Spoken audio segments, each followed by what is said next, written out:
If you aren't a fan of carrying a gun on a daily basis, the next best potentially lethal tool is a knife. Of course, I am not saying that these knives are exclusive for dealing with two-legged or four-legged threats. You can also use them in other tasks that require cutting, slicing, piercing, and anything in between. But yes, keep in mind that not all folding knives are the same. Some are just built differently, just like the ones I'm about to show you. What's up, fellow preppers? I'm Ted from Ant Prepper, and today I'm going to give you a rundown of the most effective and reliable folding knives for EDC. But before I begin, I humbly ask each of you to hit the like and subscribe buttons. Those little clicks will help me create more videos that are helpful to preppers and those who simply want to survive this crazy world. Now let's get started. Benchmade Mini Bugout. Most of the Benchmade knives I've used held pretty well, especially the ones from the Bugout series. The Mini Bugout is an extension to the Bugout lineup and is an excellent choice for an everyday carry knife because of its compact size. The knife is only 6.5 inches long and deploys pretty fast, thanks to its thumb stud mechanism. Its axis lock, on the other hand, makes sure that the blade doesn't deploy unintentionally. But since its patent has run out, don't be surprised that you can see the same locking mechanism on other knife brands. Still, that doesn't take anything away from the Mini Bugout. Its blade is the shortest on this list. It's only 2.82 inches long. Fortunately enough, it is still a good cutter nonetheless. The blade is sharp enough to cut through thick materials like rope and cardboard.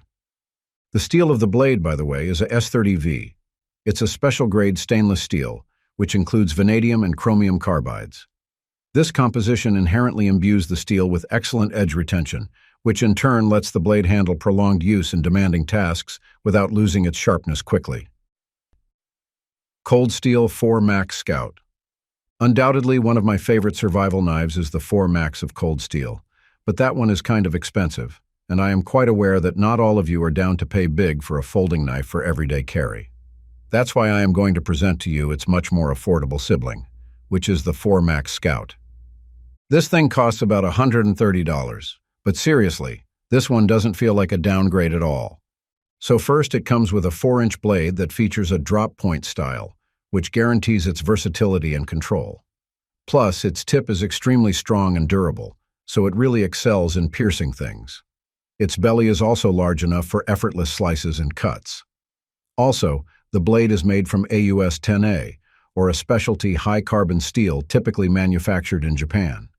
It's known for its excellent edge retention, toughness, and corrosion resistance, which is pretty much similar to VG10 steel, but with the added benefit of extra durability. Once fully unfolded, the 4 Max Scout stretches up to 10 inches long and weighs 10 ounces. It has a really secure locking mechanism, which is the triad lock. It's impervious to accidental disengages, but on the flip side, it also makes its deployment a tad bit rough. But in the grand scheme, that's not a deal breaker at all. Its grivery handle is also a thing of beauty. It's textured on the surface for a secure grip, and its insides are filled with titanium liners. These liners strengthen the knife's structure without being too heavy and inoperable. Fanium Arcade. To be honest, it was just recently when I got to try the Fanium Arcade. It got me intrigued, well, first, for its price, and second, because of what other preppers in my community are saying about it. For a price of around $200 or so, you would expect a lot from this knife. Fortunately, it delivers really well. But first, its specs. This thing is about 7.7 inches long, while its blade is a little over 3 inches. The blade, by the way, is made from S35VN steel.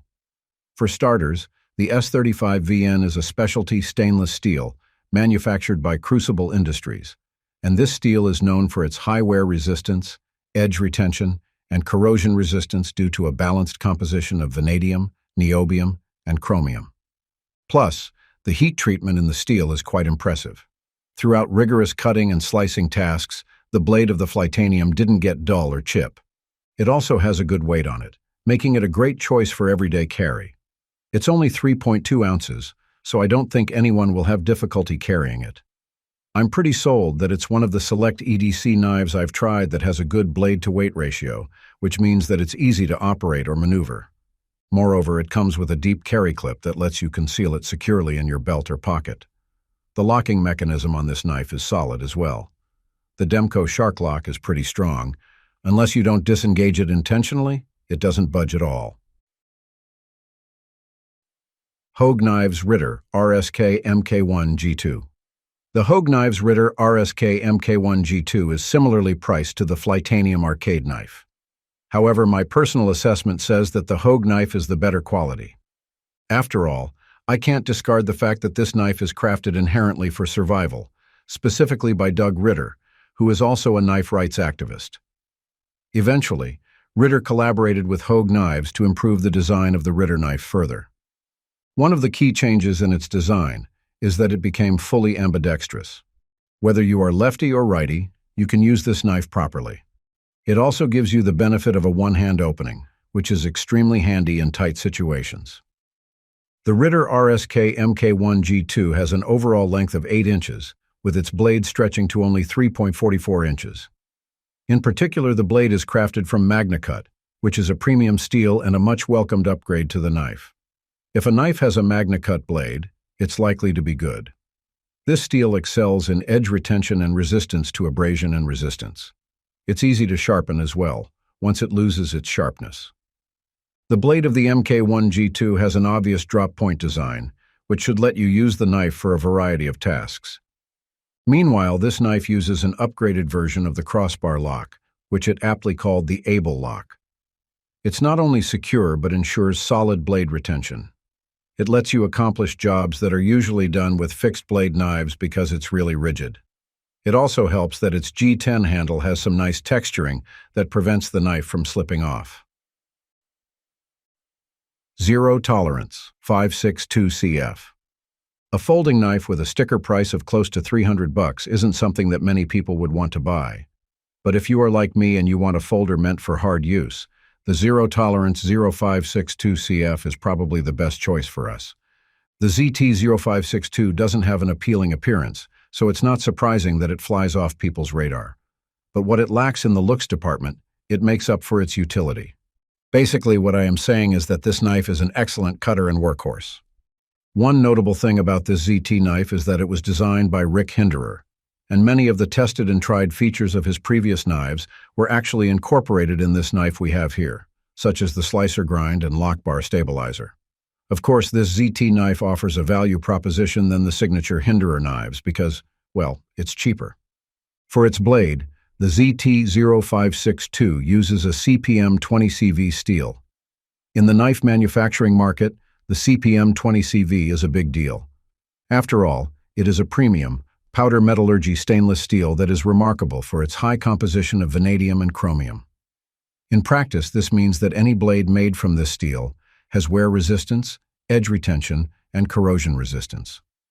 In the case of the ZT0562, the 3-inch drop-point blade has a thick stock, which at first might sound off but is really intentional. With a thicker stock, the blade is less susceptible to breaking or bending, even if you put your energy into cutting or slicing difficult materials. Moreover, the titanium and carbon fiber handle ensures that you can wield this knife as securely as possible. The locking mechanism of the knife, which ZT called frame lock, also gets a pass. It's solid and effective in preventing accidental blade disengagements if you slide the knife inside your pocket. Thanks for watching. Times are tough, but I hope that with these videos, we will be able to plan, prepare, and act accordingly. Take care and be ready at all times. See you in my next videos.